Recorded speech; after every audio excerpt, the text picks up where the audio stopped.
So some of you may recognise this as the Missenden team's entry to the Great Model Railway Challenge. It's got the very distinctive railway terraces on the back, and as you can see, they've actually been far more detailed than they were on the show. They've had all the chimney pots added and things like that, and the whole layout's been finally completed to a massively higher standard than they managed on the day, because obviously it was only very time constrained. So there's lots and lots of tiny little details on here now, and it's actually really nice layout. So it just shows exactly, you can start off quickly, but then a little bit more effort and it puts it just to a whole new level. It's absolutely fantastic. So this is the bridge at Remagen.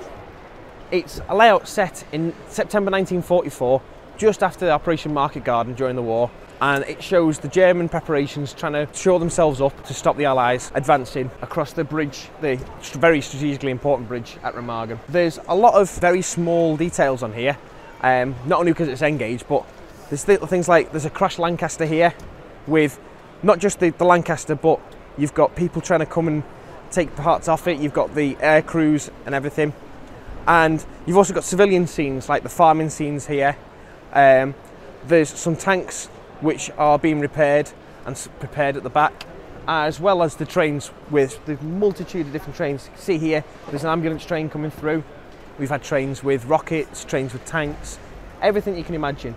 And then you've got the very impressive bridge down at the back there with some of the Schnell boats and other military things. So it's a very well packed with detailed layout with some very interesting stock that you don't normally see on a layout.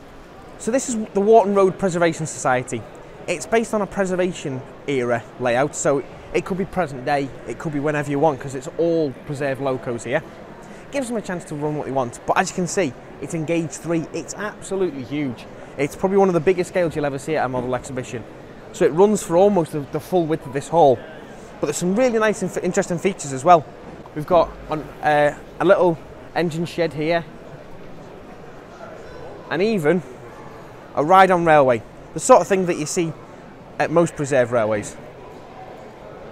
The ride-on railway here is actually built in N-gauge, but you can see with the little people on the train that it's just really does portray a great little ride-on railway. And then further down, we've got some sidings. Sorry, she's moved up there. It's up northeast. And then your typical preserved station.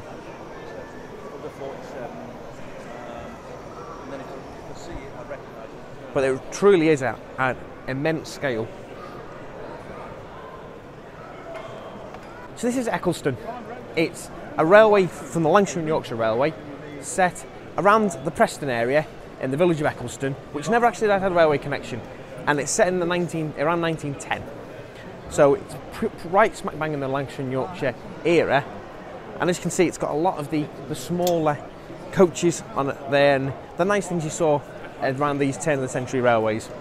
One interesting thing about this layout is it's all run with complete bell code systems, so uses a lot of the same systems the rail railway used around that time to send messages by telegraph between signal boxes, so people knew exactly what was happening.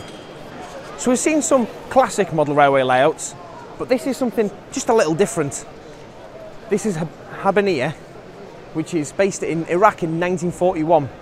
So we're right in the middle of the war, and it's Tony Bennett's force perspective layout, which shows the military workings of this airfield. Now, the difference with this is it's lots of different scales in one. So it starts off at 1/32nd scale, and within 5 feet goes to the back to 1/700th scale. But that means you get a great look of something that runs for about 1.5 miles in a lot less space than you would need normally. There's loads and loads of little details, and most of the models are all different scales. So it's taken a lot of skill just to be able to put everything in the right way to make it look right.